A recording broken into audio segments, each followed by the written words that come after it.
Yo, what's up, everybody? It's your boy, Lil Bucket. This is the Bukkast. Got my dope ass little guest here.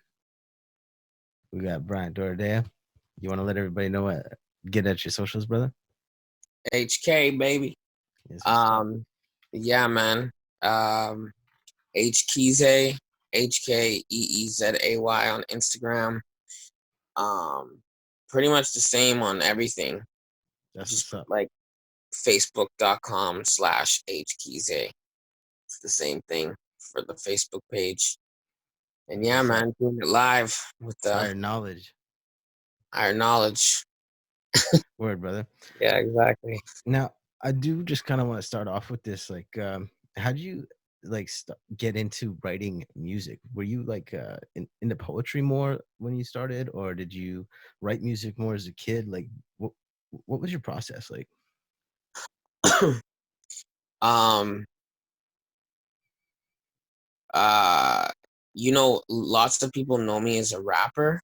Right. But the funny thing is that first and foremost, I'm a writer. So I'm more of a writer than I am like artistically.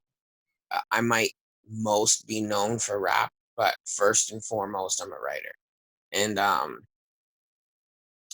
yeah, growing up, man, I wrote all sorts of stuff since I was hella young, dude. Like, I was that kid in English class, in school. If I got like a writing assignment, like everyone is better at different types of things. Some people excel at math, some people excel at like history or science or whatever. Right.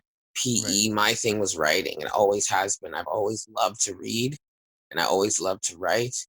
And so I actually have a writer's bucket list. Like I want to make a mixtape and an album and EP and do shows and all that. Like that's the wave I'm on right now. Um, but I also want to release and I do poetry slams and write and perform poetry as well, which poetry and rap are very, very similar. They Um, have a lot of history together. They certainly do. well, they say rap is rhythm and poetry, right? And so to Big me, time. really, the only difference between rap and my poetry is that one has to go to a tempo and the other doesn't. The other it's just raw creativity, which is Free what I flow. like about. Yeah, that's what I like about poetry. Yeah, I love it, man. Yeah. So, I was just listening to Lady, the Moose Hide campaign that you did. oh, respect. Yeah, everybody go check that out on YouTube, Moose Hide campaign. You can see uh, our homie Higher Knowledge dropped a really, really dope, um, I guess, just like slam poetry. Or is that slam poetry? Or is that just, I mean, poetry is poetry, and right? you know, Because I, I it's, think slam poetry gets like this. You think of this certain style, but really, poetry is poetry, man. You can it do was whatever. beautiful, man. It was deep. Hmm. And, it really made me think about, how many times I've been, that guy, like, when I was coming out of hard times in my life, and I couldn't look at these people. I couldn't focus on that. I had to like walk past, and it's almost like I was ignoring it and like not acknowledging that these people are going through this stuff. And Hmm. as I've kind of grown up and matured, I've taken more time to you know like sometimes I'll stop and talk to someone who I see who's having a little bit harder time and just see how they're doing, because I know having a conversation with someone like that can really change their life. Right, I've been there where that conversation has really helped me. For sure, man. I mean, I can still pinpoint times in my life where a single conversation was like the catalyst of a lot of change. And I actually, I'm think you know this or not, but I do lots of youth work in the community and community advocacy, Yeah, and I was that's going to touch on that.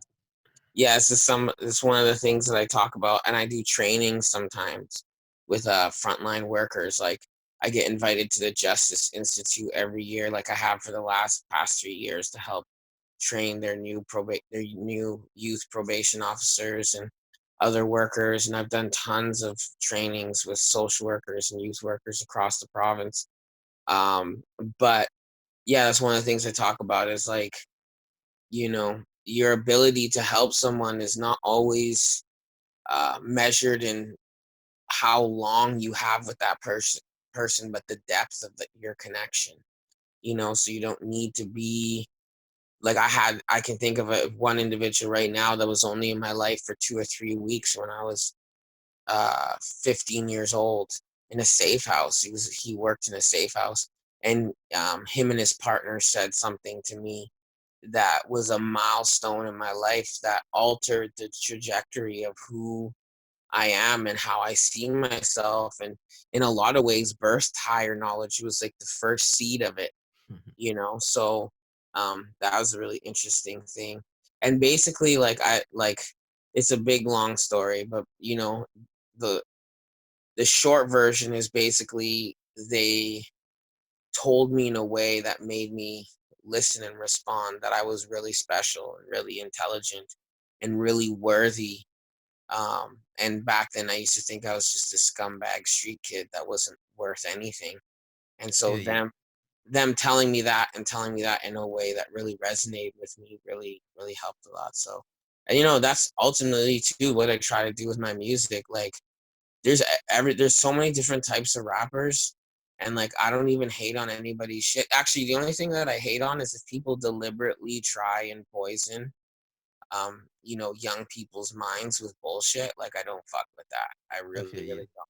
But other No, than that, man, express yourself, right? But if you're purposefully putting garbage, like, that Lil Pump song where he's like, whole team full of drug addicts. yeah. Like, that shit, man. Or That for shit fucking pisses me off, for man. example, Future is a great example of this, just because his first few albums were so focused on perks and lanes and Zans and Mhm, just downers.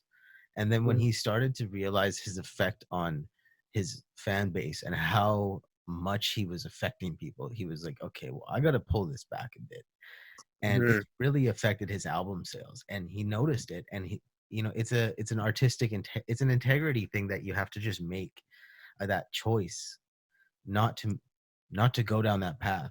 And But I agree with you 100% that I feel like everyone always comes back to that though, of this place of like, I have to talk about glorifying bullshit in order to have album sales or in order to have streams or in order to have, the attention that I want.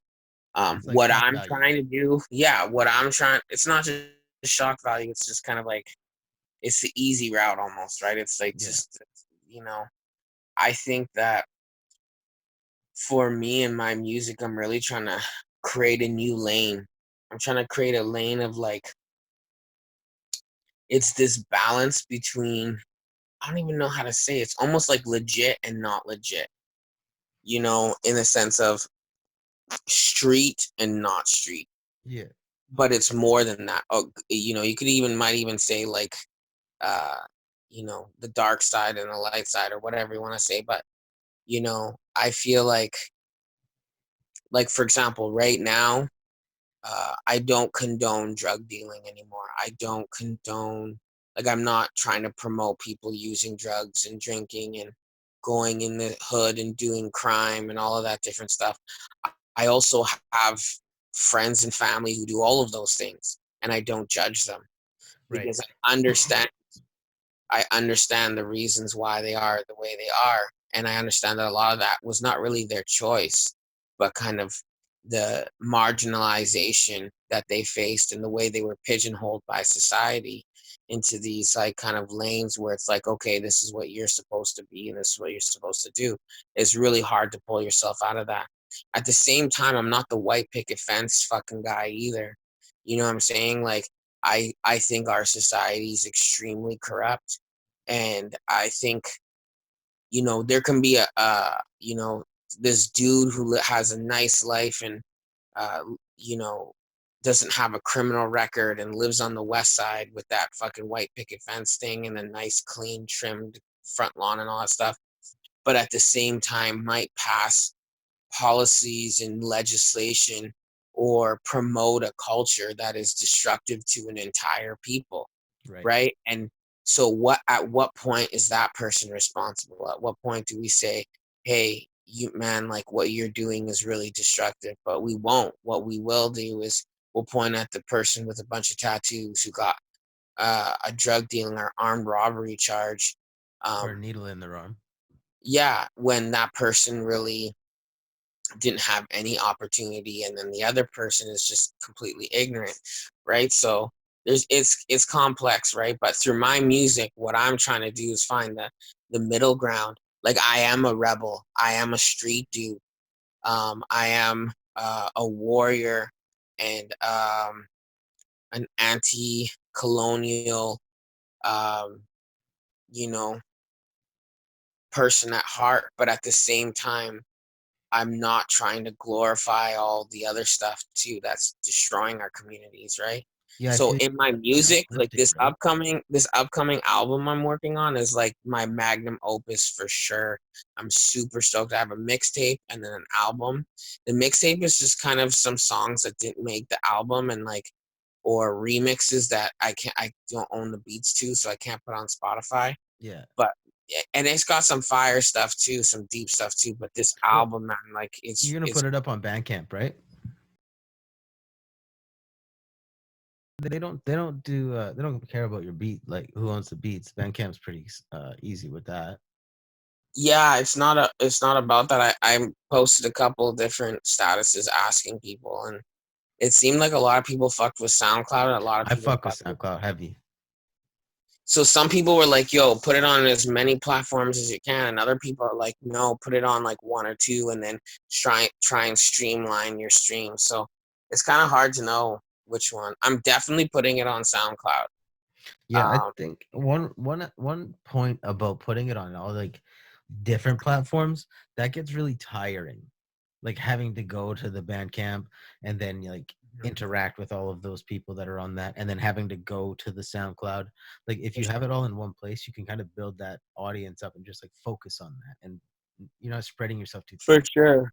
That's why I don't. That's why I don't have a Twitter or a Snapchat or fucking all that shit. I'm like, there's just so much stuff, man. I There's have 20 face, apps right now, man. How are you going to be on all of them?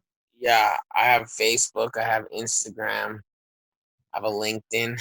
Yeah, that's You what's up. know, yeah, it is what it is. Now, how did you get into like writing music? How'd you go get into from going to writing on paper and like kind of getting your life on track? And were you doing music when you were like not really interested in cleaning your life up? So this is kind of like goes back to your original question that I didn't really get to finish answering. Um, so yeah, I started out as a writer. I start out mostly with poetry. And then when I was about 12 or 13 years old, I started running the streets real heavy. Um, It I was, happens. well, yeah, basically I grew up in foster care, and Man, I wasn't even in foster care and I was doing that shit when I was like, yeah, 14. yeah, adolescence, that, that puberty stage is a big thing. But yeah, I basically was in a foster home for a long time, and was removed from the home around that time. That's And terrible. so once that happened, it was just like, me and my sister, we kind of just went buck wild and started running the streets. That And trauma that's when I happens, kind of, and then yeah, it's that's like what I, you can't handle that shit at that age, man. It's not something that's normal. Like uh, personally, my mother had a brain injury when I was 14, and I couldn't handle the reality of it.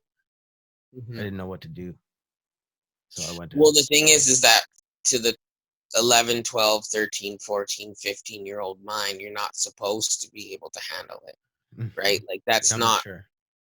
yeah, no, your hormones are raging, and your whole body and your mind and your spirit and everything is going through so many transformations. um it's a really tough time. Like in my youth work, are some of the toughest cases with the kids that I work with are with that age group, and yeah, it's like, calm, calm, calm, boom. You hit those double digits and you hit puberty, and kids are just go 0 to 100, man. And so if you add trauma into that, it just magnifies everything. But yeah, basically, we were in a traumatic situation. I started running the streets, and the people that I met loved to freestyle. Like Yeah. they're really the ones who got me super. Like I was already bumping some hip hop, like You know, here and it's some crazy Eminem how and stuff here and there, but they're the ones who really like, they got me to like hardcore, like gangster rap, all that stuff, right? yeah, it's really crazy how the underground scene in like BC has been there like for years. I remember when kids were listening, like it wasn't just like, Limp Bizkit and the stuff that was on MTV. They were like really listening to underground, like bumping the Mac Dre's and Andre Nicotina's when I was like 14, 15. Those were all the Yo, kids that I was hanging X-Rated out and with, Brother right? Lynch, man. Yeah, all that When I stuff, was at right? X-Rated and Brother Lynch was like big, See man, and Murda that's and like, super all that murder underground new music, yeah, bro. all that That was real dark yeah, shit. all that underground New York stuff. I remember all that stuff. Yeah, like Necro first when I first heard that Yeah, stuff, man, like I Necro, was like, "Oh Dead my Body god." Disposal, and Yeah. like I Need Drugs and all that stuff. Like it was pretty much like the more hardcore and crazy and fucked up it was, the more you'd be like, oh my god, like you gotta listen to this classic Dance with the Devil, Oh Immortal yeah. Technique, right? You're like, oh my I god, can't believe you just it was said his that. mom. Yeah, plot twist. Yeah, that was Yeah. the shit. That was the shit, man. That was fucking Yeah, yeah. hearing all But those me, crazy stories back in the day cuz there's it's all and like Spice One and t- all that crazy shit. but see, yeah, and that's the thing is we used to change the lyrics too, because it's like Spice One, like rolling with my motherfucking strap on the Step on the side of side of me. me. Don't fuck with the East Bay G's or something like Yeah, that. yeah. We used to say don't fuck with the East Van G's. That's You dope. know what I That's mean? And dope. so like that's because I grew up in like East Van and Surrey a lot, right? So that was like a big thing. But yeah, so I was hanging out with a bunch of bros, and all we would do is like smoke weed and drink and freestyle for hours. So me already rhyming with poetry and stuff, it was a natural segue into freestyling and stuff. And then the way how I started taking it seriously was two kind of things happened. I um like 2 or 3 weeks after my 18th birthday, I copped a really serious charge, armed robbery charge, and I got put in adult jail in North Fraser and Fraser. And then I did like 15 months, and then I got out for like 2 months, and then ended up doing another 8 or 9 months in jail back east. And it was just a really tumultuous time, like just aged out of care. It was just, like really fucked up. I was kind of just on like this cowboy shit, didn't give a fuck, right? At some point when I was in jail in Fraser, I met my homie Serge. He goes by Stat Productions, and we were roommates. He's this little Russian guy, and I used to write these long rhymes, and like I had no concept of like bars or rhyme structure, Or song structure. context. So yeah, so this is like literally like 120 bar run on sentence rhymes, like and classic like yo metaphysical lyrical spiritual, like like just the classic like shit like As that, many right? Trying to be syllables as as you can fit. trying to be as lyrical as possible, and like it was dope for the time for what I was doing, right? And anyways, he believed in me so much. He's the first person who listened to me, and he's like, "Yo, man, you need to go into a studio. You need to like people need to hear this stuff, right?" And then I was like, "Oh yeah, like whatever, right?" And then we actually got released from adult the same day, but what they did is they gated him. I don't know if you know what gating is. No. It's basically they're not supposed to do it, but they do it sometimes. It's basically when uh, they have a new charge pending for you, but instead of serving it to you while you're in jail, they wait till you get released. Oh, So you're all happy and you're getting released, and then boom, you literally get released, and the cops are waiting for you they outside, arrest you and they're like, "Oh, and by they the way, you're getting rearrest charged." you and take you to the courthouse. Oh, it's the wackest shit ever. It's never happened to me, but I seen it happen to him, and I was like, I'm have mad bros. They done it too. It's just the wackest shit. So they Yeah. gave him. Didn't hear from him for a while, for like years, and then out of nowhere, he just randomly found me on Facebook, No And way. He's like, I know this motherfucker. I'm yeah, remembering no, this he name. tracked me down. He tracked me down. He That's randomly added fire. me on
Mhm.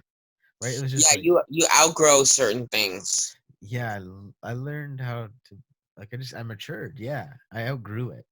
Mhm, I was making music way back then. mhm.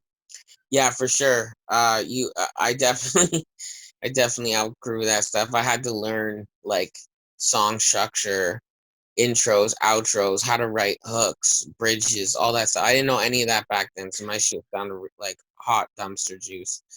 But yeah, so that was one thing. The other big thing that kind of changed it all for me that made me start taking rapping more seriously was uh the homie Gridlocked. Some of you old school BC underground hip hop heads might remember Gridlock, Jordan Ramos. But we were friends at the time, and he told me, he's like, bro, there's this guy named Emotions, and he throws this hip hop workshop every every Tuesday. He's like, and it's all these dope rappers and all these people from all over. You gotta pull up. You gotta pull up in come network and stuff, right? And start taking it serious. And I remember I wanted to go because I started watching King of the Dot back then, Yeah. and I really wanted to battle rap. And so I wanted to meet Emotions because I knew he was the host and like the kind of president or whatever of the league out here. So it's like I wanted to kind of get that in. So I started going, right? And I don't like, again, some of you heads will remember that hip hop workshop was next level. And this is back in the day, right? Like there was like often between 20 and 40 of us, and Wow. we'd all be rapping for hours. First we'd like share like writtens that we had, and then they'd have hip hop trivia and like people are Dude, drinking beers and doing their thing. that Producers are, sounds like the dopest shit. dude, it was so sick and it went for years. There's still Oh, mad pictures. And bro, I literally have pictures of being in ciphers with Evil, Snack, like all sort, bro, there's so many people who are like killing it right now, who are like doing big things and stuff, that this is like back in the day when they weren't even that big at all. And we were all just kicking it at the, yeah. I remember one time the most famous person I ever pulled through, because they would just, I don't even know how they got the connections. You know the Spanish guy who plays a cholo gangster in every fucking gangster Victor. movie? Yeah, the bald Chicano guy. No way. He came to one. I have a picture. It's somewhere on my Facebook, somewhere on Emotions Facebook. Yo, There's that's like hilarious. 30 of us. He came through. He's mad Christian, bro. I didn't know that, but he started freestyling with us, and he was like, Holy "Yo, shit. fucking Jesus Christ, da da da," all this stuff, right? Which, like, shout out to him. I'm not hating on his beliefs. I was just like, I remember being really surprised by that. Oh, But yeah, he was like a preacher freestyler. yeah, for sure, right? I'm like, oh, that's the dude who's like a Spanish gangster in every fucking gangster movie. Oh, that's So, priceless.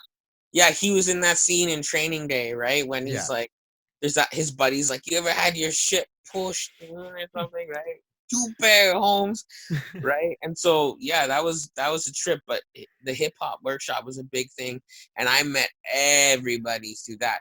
Yo, real talk, someone needs to do that again, right? Like, and another cool thing was kind of like Strictly Cypher. I never really went to Strictly Cypher, but if anyone went to Junk Strictly Cypher, the hip hop workshop was like that. But in my opinion, it was even doper. And that's no shade to Strictly Cypher or to Junk. I went to a couple of them. I think They're it's just the probably scene. they might hate on me that I even said that. It's no shade whatsoever. What I liked about hip hop workshop is that it was just more like sometimes you have break dancers, they'd have like well known local artists or other artists come in and talk. They have like local beat makers come and throw on their beats and like what I'm saying? It just felt more like a holistic community vibe. But Yeah. yeah, man, it someone needs to like create that again for the adults, man, because it was a really cool thing. But yeah, those two things, that's how it got me really into taking it serious. Yeah, that's really fucking dope, man. Now, when you like got into, writing a little more, how did you get where'd you learn like writing song structure and learning how to write hooks? Did you pick that up from like listening to music, or did you take any sort of Oh, training? that's an easy answer. I had the best teachers on the fucking planet. Maybe not the planet, but I basically hit the lottery. And Danny and Lizzie, man, Oh shit, no way, hey? Emotion Sisters, man. They're they're some of the most they're actually the most multi-talented people I've ever met in my life. Like they do everything. They can break dance, they sing, they rap, um, they draw, they make all sorts of crazy arts and crafts. They're good with like when you go to their house, they literally like tear down walls, make whole rooms and studios and stuff. They're so creative. They can just do anything really.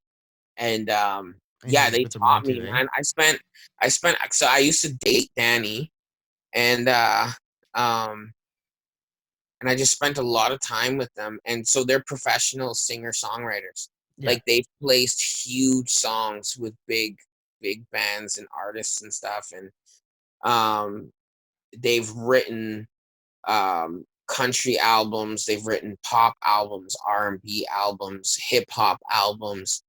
Like, you know what I'm saying? Like they're so talented. The resume. Multi-talented for sure. Oh yeah, yeah, for sure. And it's how they eat. Like that's how you know they're talented. Like they don't have another job. That's how they pay their bills, right? Yeah. So I just remember being there and them teaching me. Like I'd be in the studio with them and they're like, this is the intro, this is bars, this is the bridge, this is how you find beats on, like they basically told me all their secrets, all the things that they learned of being a songwriter.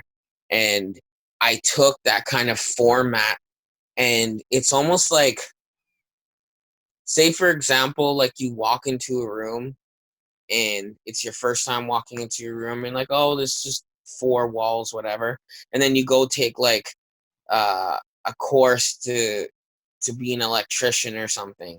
And Yeah. then you walk into the room and now you're like, oh, there's the light switch and there's the light and this is how the wires connect. Like you're in the same room, but you're now seeing it differently because you have a new knowledge set, Understanding uh, of how it's laid out. new awareness. And so that's what it was like when they taught me. Even when I was recording, they taught me about layering and ad libbing and dubbing and mixing and mastering and bridges and choruses and 16 bars here and all this different stuff. Now I'm listening, every song I listen to, it's like I'm dissecting it. I'm like, oh, he's doing that here. And I never, like, sonically, my mind, my ears weren't paying attention to it before. So it changed my whole experience of music, you know? That's really cool, that just that metaphor you made of just how to kind of describe just the way it was like a new awareness of how you even just experience it. Well, I have to shout out KRS One. because that's kind of his metaphor. Nice. Um, I saw a lecture with him that he was doing to a bunch of college kids a long time ago, and that dude's a deep brother, man. And Very deep. he was basically saying what like what you've been taught is how you see the world. And he's like, say if I walk into a room and I'm an electrician, then I'm going to see all the wires and the lights. And if I walk in a room and I'm a plumber, I'm going to see the bathroom and the pipes and this. You know what I'm saying? Like it literally affects how you see the world. What you understand, right? Man, that really translates so many ways, in so many ways. Like, for instance, the way a lot of people view the current political climate in Canada, Nice segue. bro. It's It just was a good one. it's just the people It's 100%. You're have a lot 100%. of You're racism, 100% right. and they just, it's like they are in this room and they don't understand how the wires get to the fucking lights. Oh man, it's really frustrating So because the room you're now talking about is Canada, yeah. right? And so one individual will walk into that room and see a very cozy, warm, nostalgic place that instigates this kind of feeling of pride, of this almost patriotism, and you know, Industry. protectiveness and all this stuff. I wouldn't say industry. I'd say it's a more patriotic nostalgia, right? And then other people will walk into that same room and they'll see a torture chamber. They'll Yeah. see a prison cell, right? They'll see the place that their deepest, darkest traumas existed in. And so, um, when that person tries to tell that other person, I know this room is home to you, but you need to understand that it's been a jail cell and a torture chamber to me. And the thing is, both of those things are true. One does not negate the other. The one person who says, this is my home and it makes, you know what I mean, this is the place I grew up, you know, and it makes me feel good. They're not lying. It Yeah. does. That's their experience, playing hockey in the backyard when the fucking lake or the pond fucking froze over, and it's just Going that snowboarding cliche, every that cliche holiday. Canadian, yeah, that Yeah, cliche getting to Canadian experience, the right? the cabin in the woods. Yeah, man, that's not true. Yeah. Just like the other people saying, "Hey, man, just a mile or two away from your little pond ice rink, um, was a place that they used to take my ancestors, as little children, and beat and rape and murder them." You know what I'm saying? That My the my the my family priests, that never came the home. pri- the priests and the nuns, used to rape the little children. And when the little girls got pregnant or the nuns got pregnant from the boys, um, they had furnaces, in the cellars. They would take the babies, and while alive, just chuck them into the furnace. And there's numerous accounts where people talking about smelling the smell of the babies cooking, and the flesh and stuff. And that's just one of countless stories like this. When you want to talk about the history of Canada, right?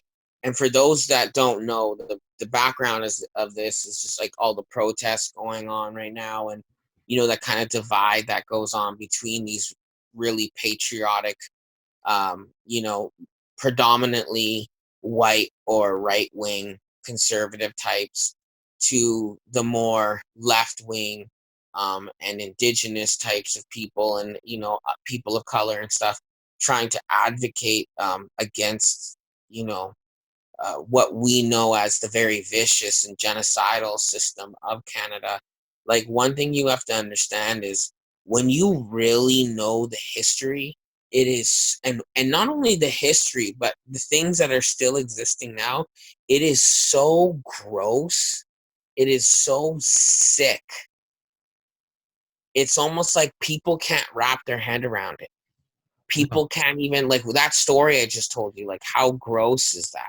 they're in That denial. Yeah, it's just, but imagine that there's like a million things like that.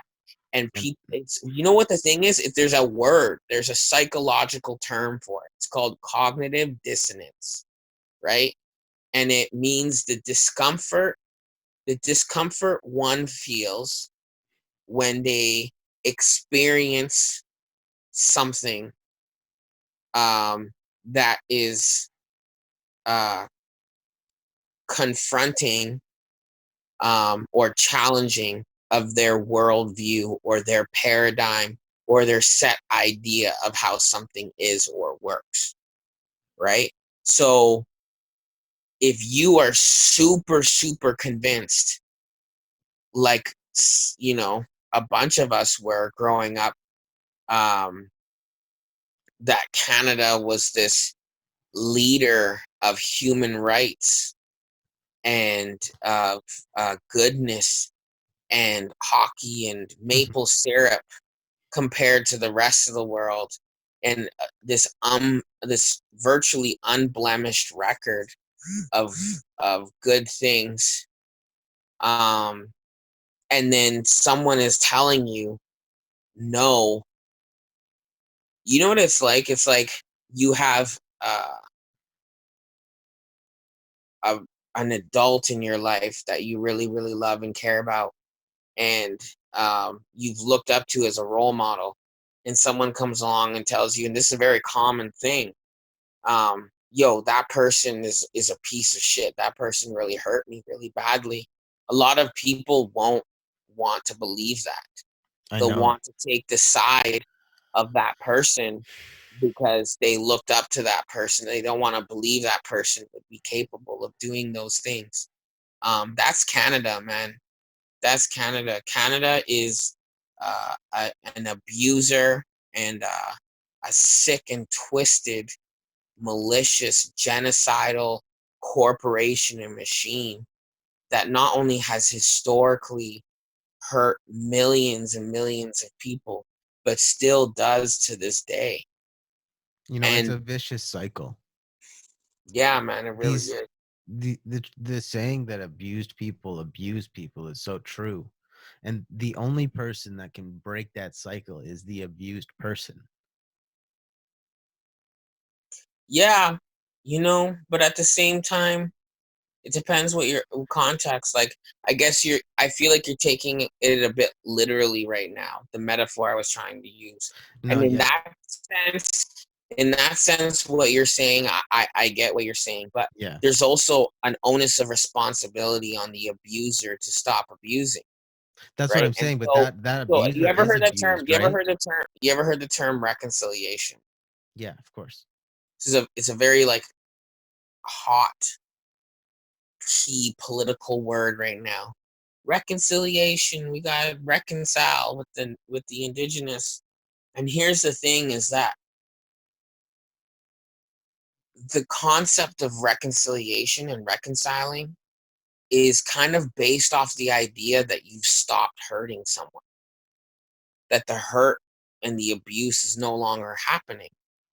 And so, um, how can there be apologies had and amends made and healing happening and moving forward when the hurt hasn't stopped? If I come up to you and I'm really angry one day and I just haul off and punch you in the face, um, and we take space, maybe we fight, maybe you punch me out, whatever, maybe I punch you out, maybe it's just we walk away from each other, whatever. Weeks down the road, we're calm now and we can have some kind of reconciling if I we doubt it. so wish.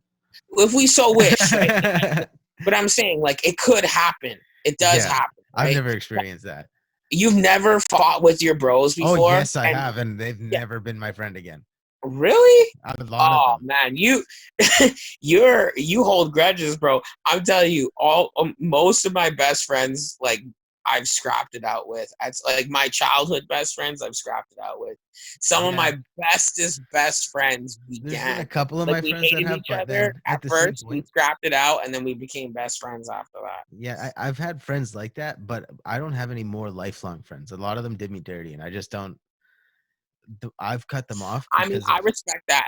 I yeah, respect that. Yo, everyone has everyone has different boundaries of what they're willing to accept. So I'm not even hating on that. I'm yeah. I just feel saying like you, I have mad but I mean, friends like that. I've definitely So, gone anyways, through them. Yeah, my whole point is this. We're digressing too much. yeah, My whole point is this: is that at least there's the opportunity because now that things are calm to make the decision of whether you want to forgive and reconcile or not. right. If I came back and punched you again and then left and then came back and punched you again or you punched me or whatever, like if the violence continues, how can you apologize and then throw a shock right afterwards for the very thing that you're apologizing? You just can't. It doesn't make sense. So it's the same thing with Canada. When they talk about having reconciliation with the indigenous nations of Turtle Island, of this place, you can't do that when over half of the children in foster care across Canada are Indigenous children, and have more kids in care now that than were ever in residential schools, committing suicide, being raped and murdered, disappearing on the regular, all these different things. And not only do they represent over half of all of the kids in foster care, but Indigenous people only represent 5% of the entire, or I think it's 6 or 7% now of the entire population. So ratio wise, it's even more astonishing, right? Or you continuously like what's going on in Wet'suwet'en territories right now, like you're not listening to the laws, your own laws, and saying that this is unceded territory and the hereditary chiefs have told you you can't build this pipeline here and you just do it anyways, But I think a lot of people don't right? understand what unceded Or territory means. police officers um not only allow the issues and government officials allow the issues of murdered and missing Indigenous women and girls to continue, but we already know that many of the perpetrators of this are police officers. You know what I'm saying? So Certainly, you can't, and that's scratching the surface, dude. that There's doesn't even go so into the much. slave trade. There's That so much going on that you can't reconcile. like that doesn't even go into the women that are What's being that? that doesn't even go into the women that are being taken out of Like the human country. trafficking, you mean? Yes, the human trafficking Yeah, trade, which is massive in yeah, Canada. trafficking. It's terrible. I know someone from my own town who And I I grew happen up to with her know, sister, yeah. and there's a worldwide case for her, and it was well known that she got lost into human trafficking. It's terrible. Mhm, mhm. Yeah, and unfortunately, I know from my youth work that human trafficking has never been bigger than it is now. And they're snatching kids and women like left, right, and center, man. It's super scary. Yeah, It's I'm scared and to who do send you my think wife to work, bro. they target the most? Indigenous women. Yes, and girls. You know why? Because they're the easiest to get rid of, to take, and for the law enforcement to do nothing. You know how many times I've heard this narrative of someone telling me that their auntie or their sister or their daughter or something like that went missing and they went and told the cops, and the cops are like, oh, they're probably off drinking somewhere. They'll show up again.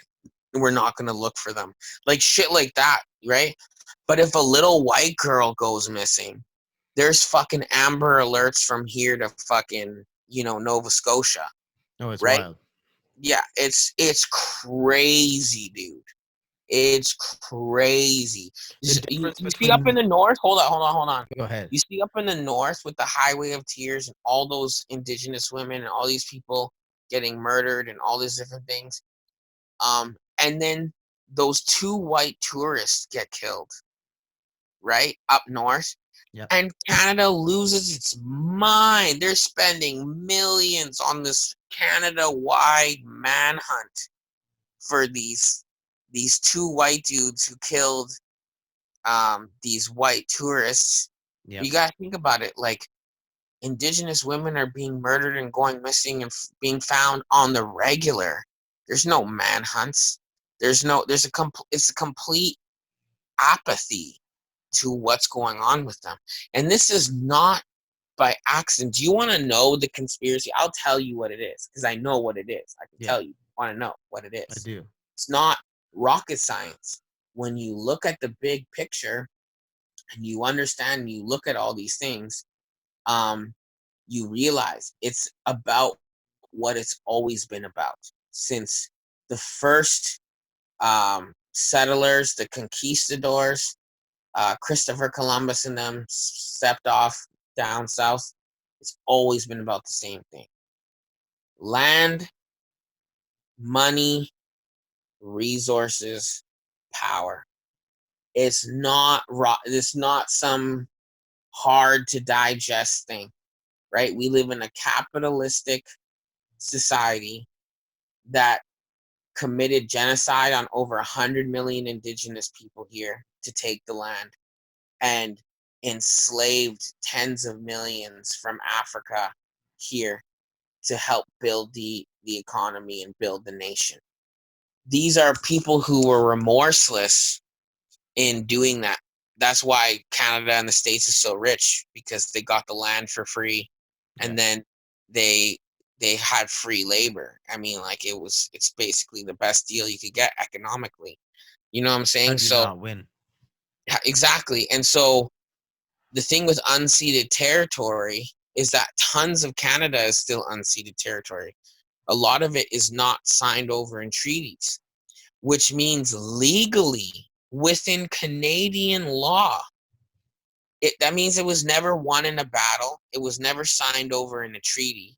It means it still belongs to the native people. And that's not some hocus pocus. Oh, you guys are just using your own native shit. No, this is Canadian law wise. You don't own it. It's not yours. And that's not even to say all the things in the treaties that they said that they would give back. They would owe so much money. Canada would go bankrupt if it gave over what it owed to the indigenous nations of this continent. And then on top of all of that, another thing I learned was that even some of the treaties or some of the deals that were made went for land and territory. They said that the deal was for the depth of a plow, right? So that what the settlers owned or could have jurisdiction over or whatever was on the depth of the plow, which means all the oil and gold or diamonds or whatever they get from the earth deep underneath also belongs to indigenous people still, Hmm. right? And so why? So that's why you need to keep killing indigenous people. That's why you need to keep as a psychotic, capitalistic, genocidal state. That's why you need to keep them drug addicted and alcoholics and uneducated and in foster care and murdered or missing. All these things because if enough indigenous people rise up above, which is happening inevitably anyways, um, people are going to realize and unite together on what their rights really are and the power that they truly have. And that's something Canada is terrified of, which Knowledge is why has to they, prevail. yeah. So it's like, this is, do you understand what I'm telling you? I'm telling you that we live in a country that is purposefully committing genocide against a group of its people. A I'm a product country of it. a country that claims to be the maple syrup eating, hockey in the backyard, poster card, we're the nice polite neighbor. They're actually a secret psychopath. Your polite neighbor is actually a secret undercover serial killer fucking Bro, get this. rapist, maniac. That's what I'm trying to tell you. And Bro, get this. It's my family. that's what people can't accept. And I'm not even like, I don't find that hard to believe. If I was the other people, if I was a white settler whose ancestors helped build this country, I would have a really hard time accepting that idea too, right? Hmm. I'd be like, holy fuck, everything that I ever thought was a lie. I also want to say to all of this, um, a lot of what I'm saying is things that I've researched, things that I've been told, teachings I've been given. I have indigenous ancestry in Central and South America, and we are all related, the native nations of the Americas. And so to me, they are my northern cousins. I am not native to Canada though. So I just want to be very clear and transparent about that. I But I am part of the East Van, like Coast Salish urban indigenous community though, Yeah. for sure. I just want to point out one thing. My family comes from Manitoba, and that's actually where the first Métis bands were recognized in 2012. We weren't Mhm. recognized until recently.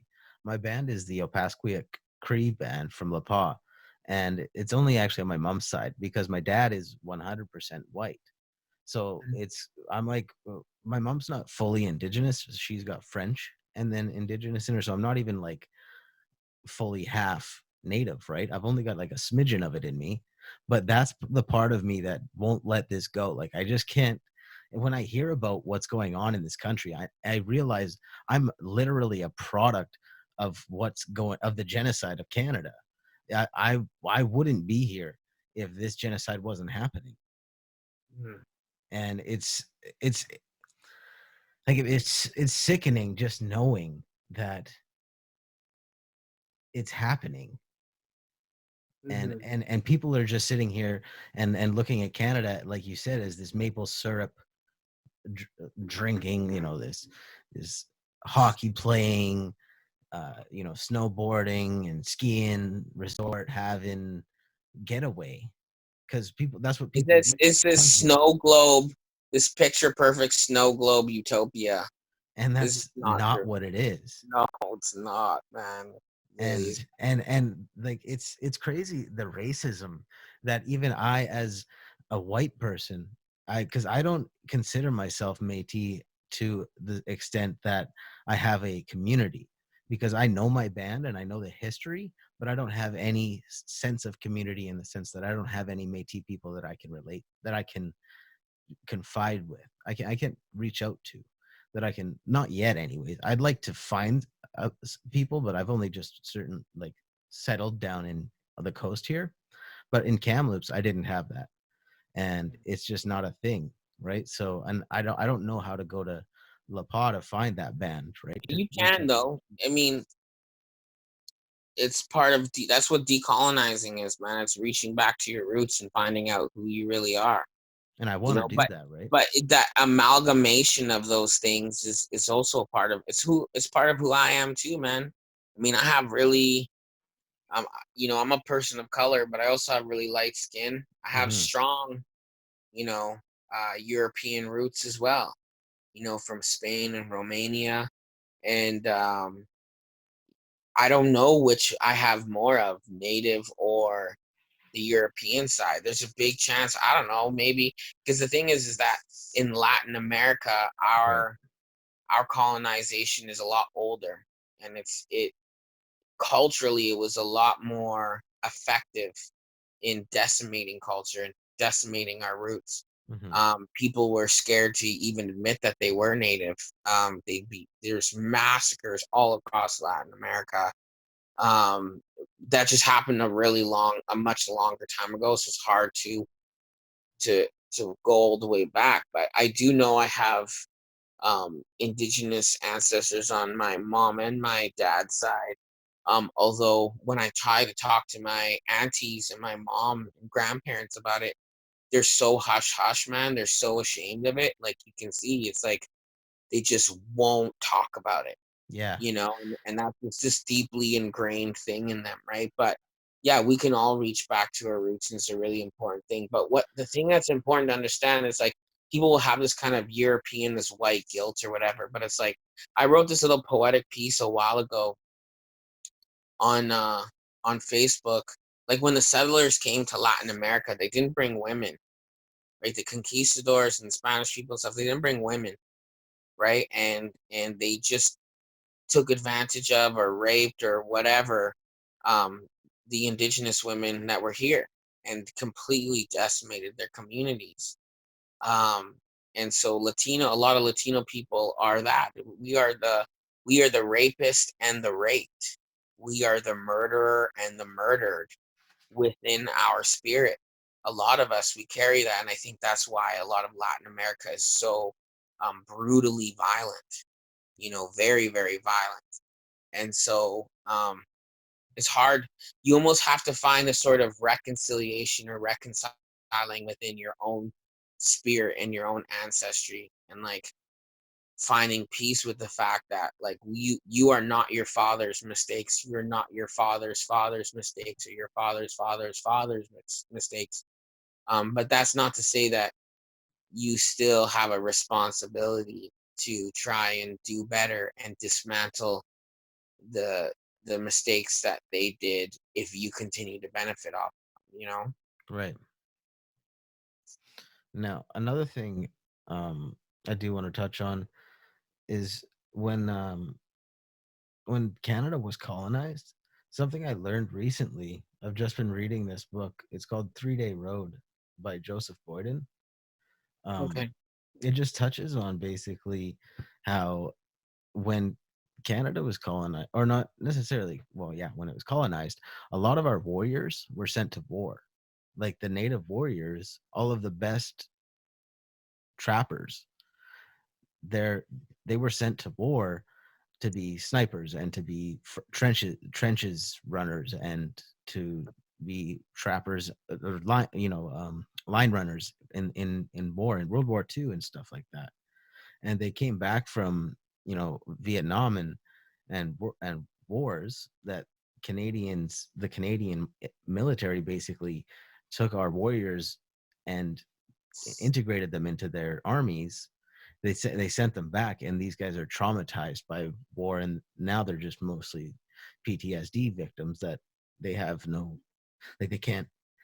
A lot of them come back heroin addicts because they get given drugs at that time and to deal with pain, and then they come back and they don't have any of those drugs. I have to find it somewhere else.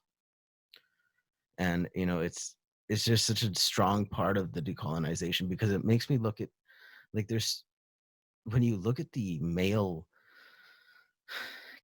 if nation, just the male like generations of native men, the structure there from fathers and teachings is so layered. Like some men really do have good structured uh, foundations in their families, and that does come from a strong native culture.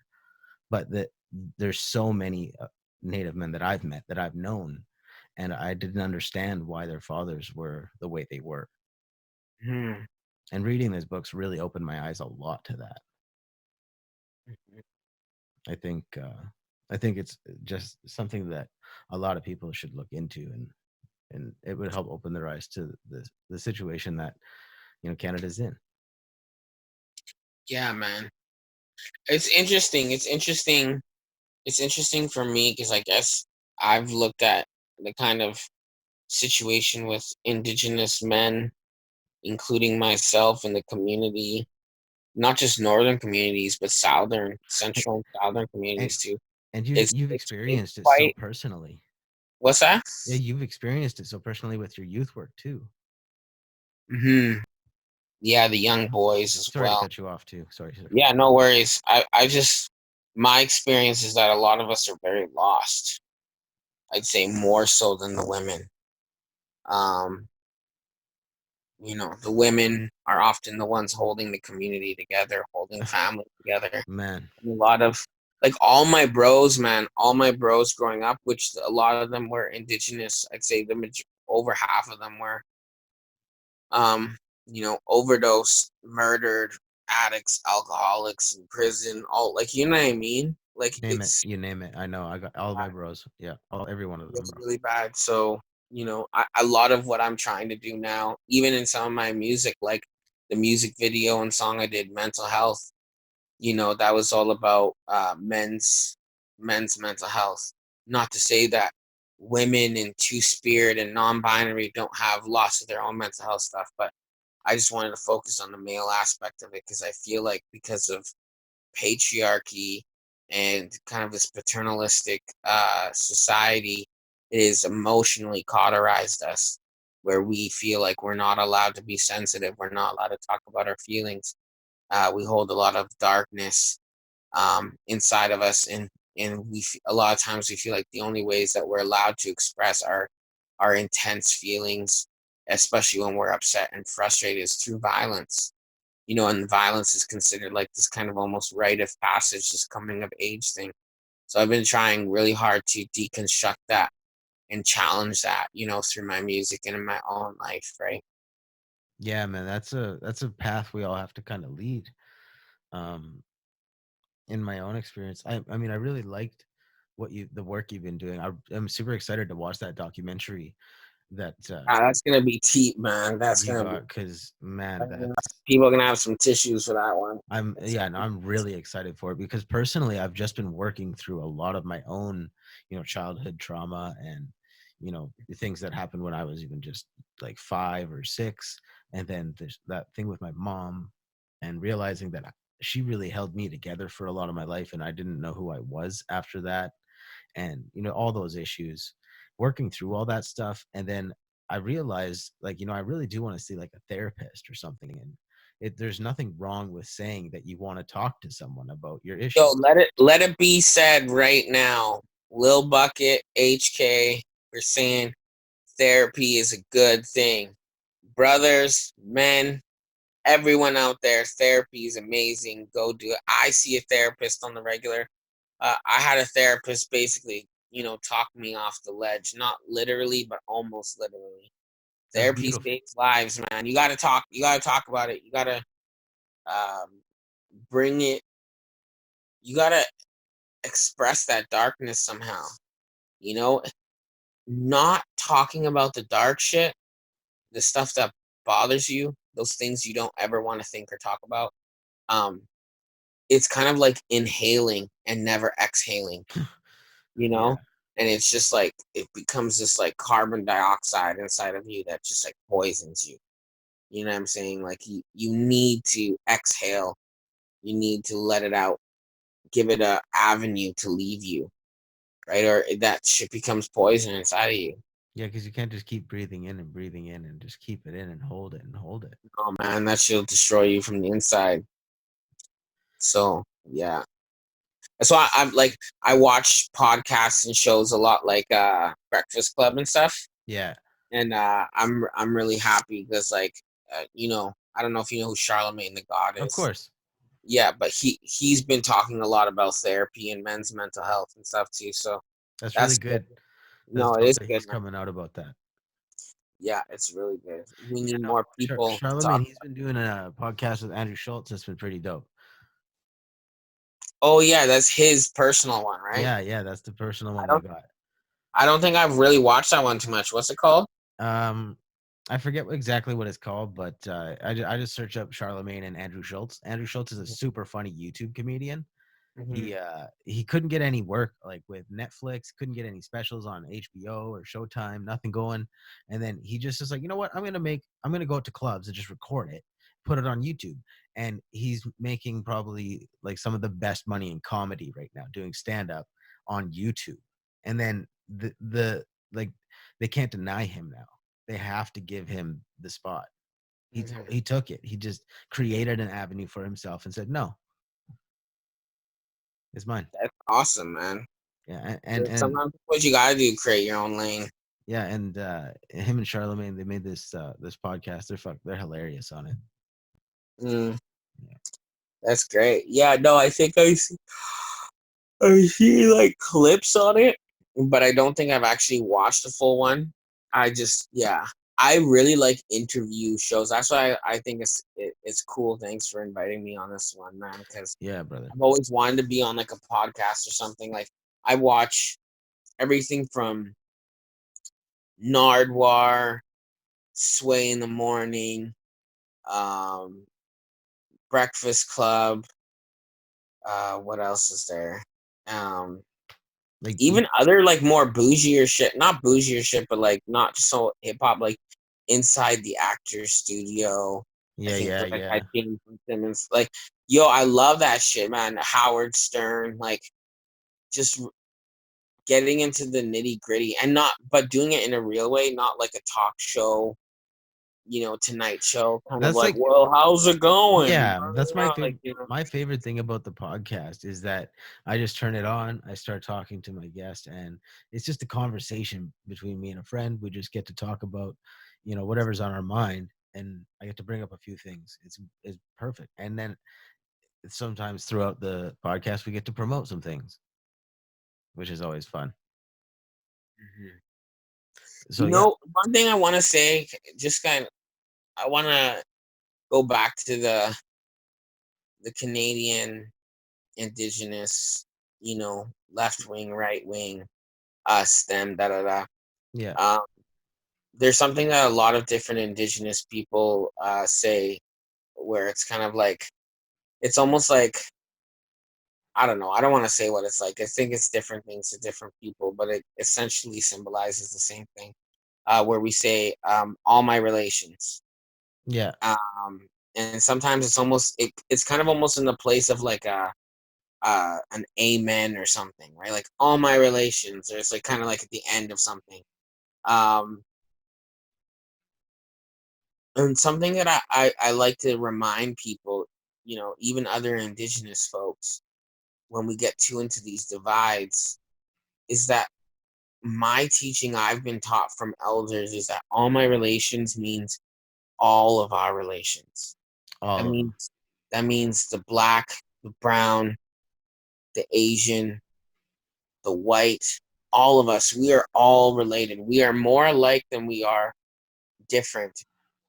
And I think, of course, there needs to be certain accountabilities. And people need to be able to express their pain, but we really need to find a way to get on the same page. And so when I say all these things about Canada and about certain ancestors and stuff, like, I'm not saying all white people are bad. I'm not saying I don't want people to listen to this because that's what happens.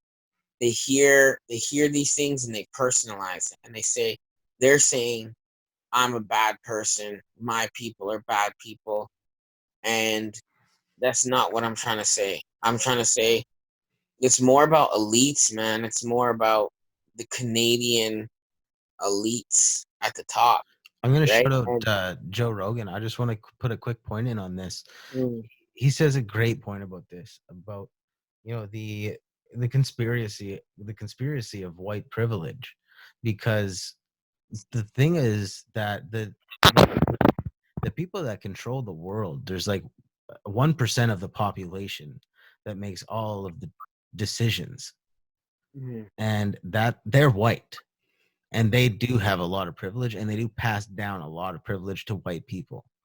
But there are so many marginalized white communities, mm. and those marginalized white communities don't have white privilege just because the other 1% has all that so privilege. so I actually don't agree with that, but I know what you're trying to say, and I have a gray area. That's another thing I think we need to stop thinking. We need to stop saying everything is black or everything is white, everything is left or everything is right. I think a lot of things have a balance or a gray area. And so my gray area to what you're saying is I agree with the concept of what you're saying is that there is a ton of very poor, very marginalized, very traumatized, intergenerational trauma. Um, you know, One of the most powerful community advocates that I've met is a gentleman, a very, very white gentleman who was in residential schools. Um, and was brutally beaten and raped by priests and all sorts of stuff like that. And that's another thing. Like, did people know that white people were beaten and raped? And uh, I don't want to say white people. That there was white kids also who went to residential school. Hmm. Now, of course, this is where I say you can't black and white it, because now, are we going to say tons of white kids across Canada were dragged out of their homes and brought to residential schools and suppressed and everything? No, that's not true whatsoever. But what is true is that there's a lot of white people who have suffered in their own ways as well. What I'm saying to disagree with you is Yeah, to say that just because you're poor and marginalized doesn't mean that you don't still have white privilege. And the best way that um, someone's explained it to me is that um, having white privilege doesn't mean that you've never suffered before. It means you've never suffered because of your ethnic background, because of the color of your skin. So, have white people suffered before? For sure. Have they gone through rough shit that other ethnicities and people in the backgrounds have before? Yes. Did the person, the community advocate I'm talking about, did he go to a residential school because he was white? No. He went because his father was a particular piece of shit. And like, that was just kind of the thing he did. Um, but he wasn't, him and not all of his peers weren't dragged out of their homes because of their background, because of their race. You understand what I'm saying? certainly. So, I do have a counterpoint for you. okay, So sure. I'm Métis, right? Mm-hmm. So that means that I do have a certain amount of native, but I don't I've not recognized myself as a native person growing up. I've always recognized myself as white, and Mm-hmm. I've been recognized that way. And when I was growing up in Kamloops, they have a Secwepemc band there. That is the people, the Shuswap people are also like close to the Secwepemc, but Yeah, uh, Secwepemc is just the Kamloops band, and the I know what those I guess. certainly those people that I grew up with in that band certainly treated me in terrible ways because I was white, and it was as a direct result of colonialism, Mm-hmm. and it was my fault. And I had been I'm not going to go into the trauma that I had to experience because of these people. And Mm-hmm. it was until I was 25 years old and I left. Like I'd been homeless. I had I had my life ruined, and it wasn't a direct result of them, but they had done terrible things to me in the process. Mm-hmm. And that was directly because I was white. So yes, I have been treated that way, and because of my race, because of my skin color. Mm-hmm. So there is no white privilege for me there Mm-hmm. in that sense.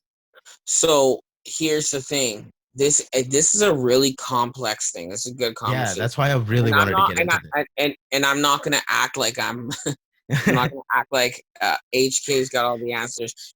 People, it's so funny. I chose the name HK in higher knowledge as a completely unegotistical thing that Yeah. transcended my ego, and it was more of a movement or a way of always reaching a higher level of awareness or understanding in everything you do. More of a journey than anything, but no one interpreted that. Everyone interpreted it as, oh, this guy thinks he's smarter than everyone else. This guy thinks he's some sort of guru. I'm like, holy fuck, that's lit. It didn't mean I was the ultimate teacher. It meant that I'm an eternal student. That's what people don't understand. Yeah. But so me, that being said, what I'm saying is my opinions, my teachings, things I've learned, what makes sense to me, and I'm totally open to hearing what you're saying. I also think what you're talking about is very complex. I have There's something called white passing indigenous people.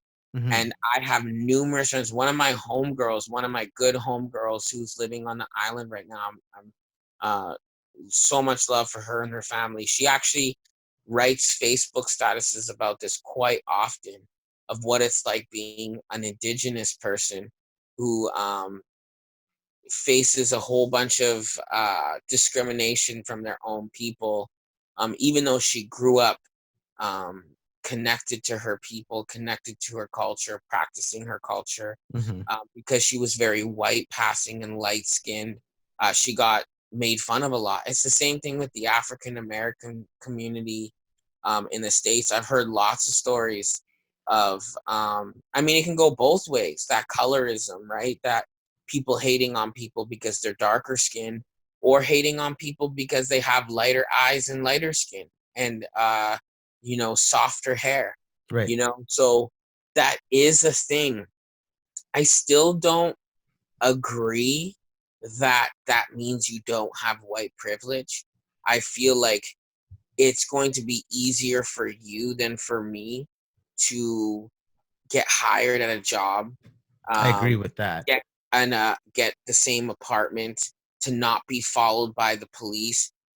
Here's an example. You see little native kids, and I've seen this so many times, wearing skater like hip hop type clothes, with the hat and the sweater and all that stuff. And often people will see them and be like, they look like little thugs. But if it's little white kids, they're like, oh, they look like little skater kids. You know what I'm saying? It's like just the ethnicity can change from being a little skater, like hip hop kid, to being a thug or gangster wannabe, right? So just because you have whiter skin doesn't mean that you don't have white privilege, because one of the things you learn is that if you are a white passing indigenous person, you do have privilege in that, That's a right? really good point. 100%. And white passing indigenous people who are woke to this will admit that. You'd be That's a like, really I'm good an point. indigenous person, but I have this white passing privilege. Mhm. But one of the flip side tough things about it is that there can be a rejection from your own community. That's For been me, huge, yeah. I felt a bit of that rejection as well, in a different way. That, people don't have a problem believing I'm indigenous. Most people think I'm indigenous to the north. People tell me all that all the time. As soon as I tell them that I'm from Central and South America, there's this whole kind of like, oh, so you're not native, or you're not native to here. Oh, I thought you were native. I'm like, but I am native. I have native roots in Central and It's South clear. America. Yeah, it's But clear it's we're not, cousins, right? yeah, it's not considered the same thing. Métis is a big thing too. There's a lot of people who are like, if you're Métis, it's not the same thing. Mhm. Or if you're off the res and you live in this, don't practice your culture. Mhm. There's a lot of lateral violence like that. For So what example, you know what the I would say yeah. to you?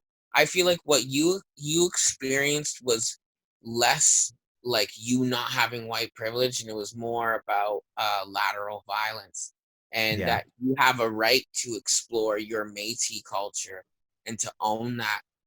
But because of colonialism and all those things, you didn't have the opportunity to learn those things and to be strong in them, so you could combat those people attacking you. Yeah, no, That's I feel you.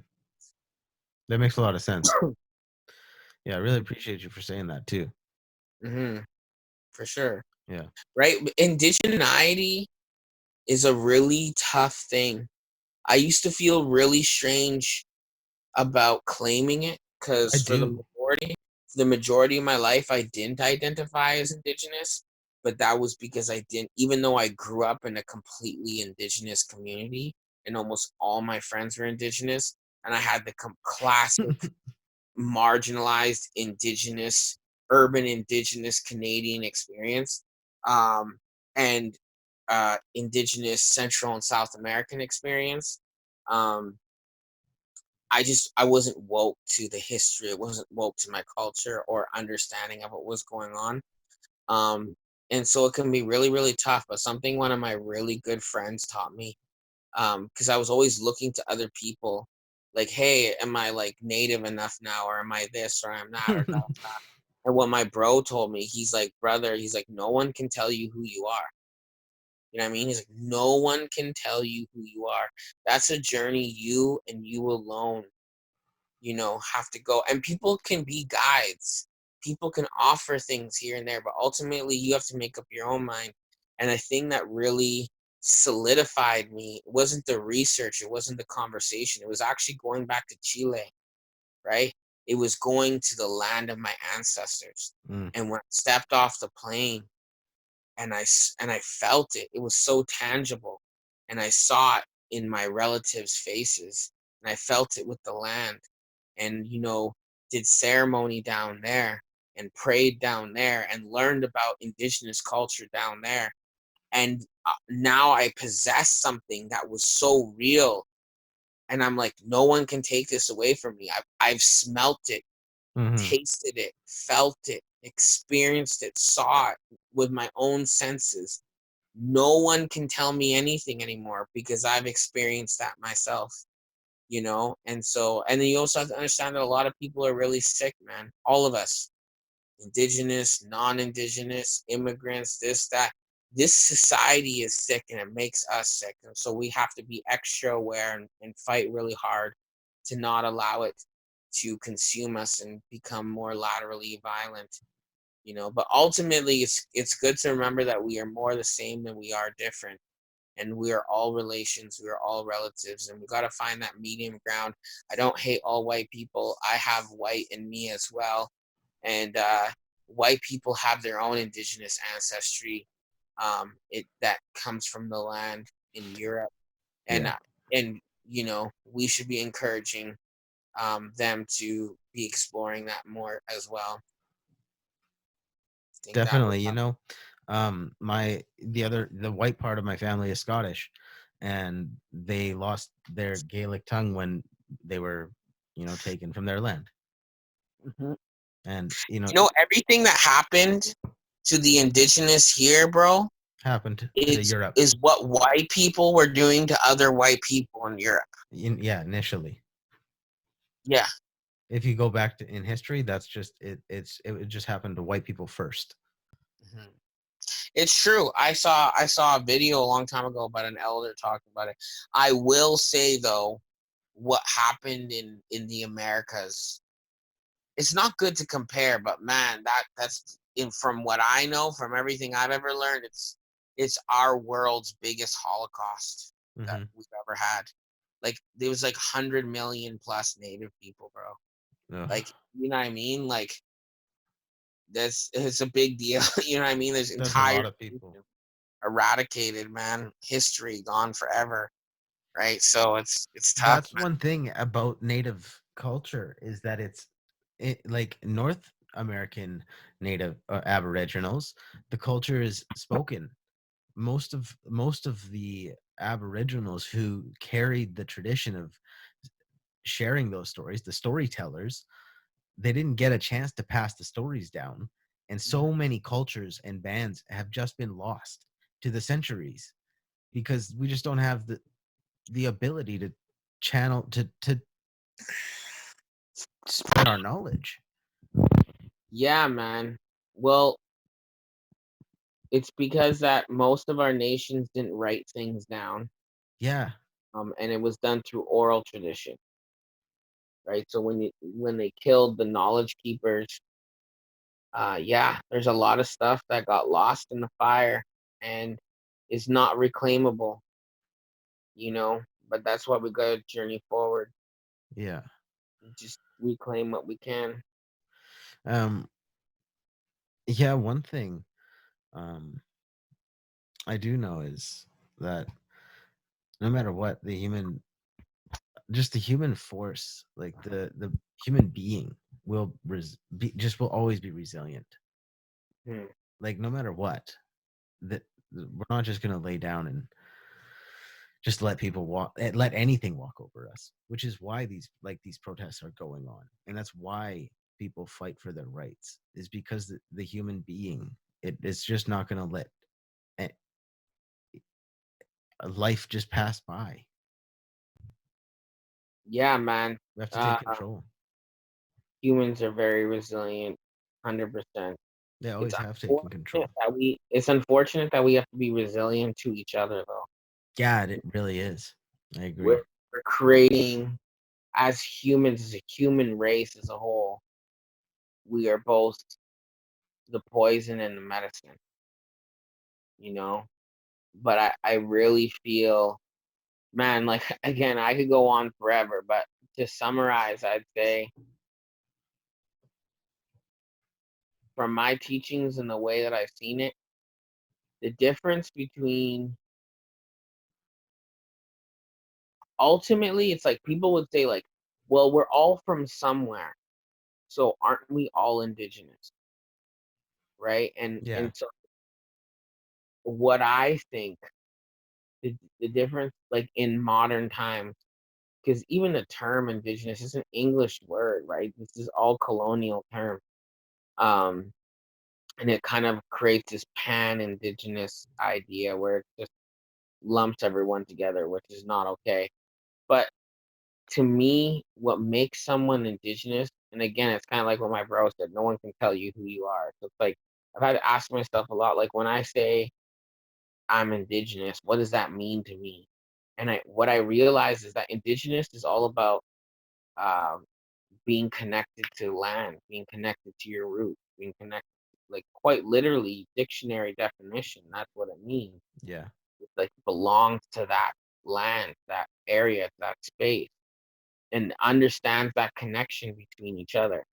And so I think what's happened is at one point we were all connected to the land in one way or another. And the people who have held their indigeneity and are still indigenous in the sense of being connected to their land and their stories are people who lived copacetically with the land. You know what I'm saying? They lived in harmony for Yeah. 10 to 15,000 years. And I feel like a lot of people across the world, and no one more so more effectively than European colonizers, they did the opposite. I think they came down with a sickness, a sick, a sickness of the spirit, like a disease, right? Like a disease. You ever heard that saying where they're like humans are a parasite, we're a disease? We Yeah. go to a different area, consume all the resources, then go to another area and we keep spreading and eventually we're gonna shit on the whole planet. But that's not the truth though, because there's many, many indigenous cultures that have lived perfectly in perfect unison in harmony with nature. And so I feel like the colonization, the idea of needing more, needing to conquer more, needing to find more gold and silver and dig into the earth and send spaceships into the sky and do all these things, like what you have is not enough. I think that's a sickness that we've come down with of needing more, needing all these different things and not living in harmony. So I really feel like the only way we're going to survive as a human species in the long term is that we need to learn from our indigenous relatives that still have their connection to the territories and to the land and learn our own roots um, and reclaim our own indigeneity and learn to live in harmony again, Yeah. right? Or else we're going to destroy everything. And that's what the elders tried to teach us. That's what they try to teach. Anyway, my elders have tried to teach me. Hmm. My grandfather, before um he just kind of like he hasn't passed on, but I haven't seen him for quite a long time. Hmm. When I used to hang out with him a lot when I was a kid, he taught me lots about living off the land and setting trap lines. And like my grandpa used to take me out back in the woods, and he'd tell me like, you should learn how to live back here just in case you ever need to. And it didn't really make any sense to me at the time because I was like 6. But looking back, it really makes a lot of sense that he was trying to teach me that there, there's more than one way to live. Hmm. You don't have to, like you said, just keep wanting to get more and fill that insatiable need. Mhm. Yeah, man, 100%. Well, I think this is a good place to leave her off. We had quite a big one. For sure. That's I the have longest podcast I've done. It's like past midnight. Yeah, yeah, buddy. I kept you pretty long. I knew I was gonna once I got you talking that I was gonna get you going. Oh man, got me all wound up.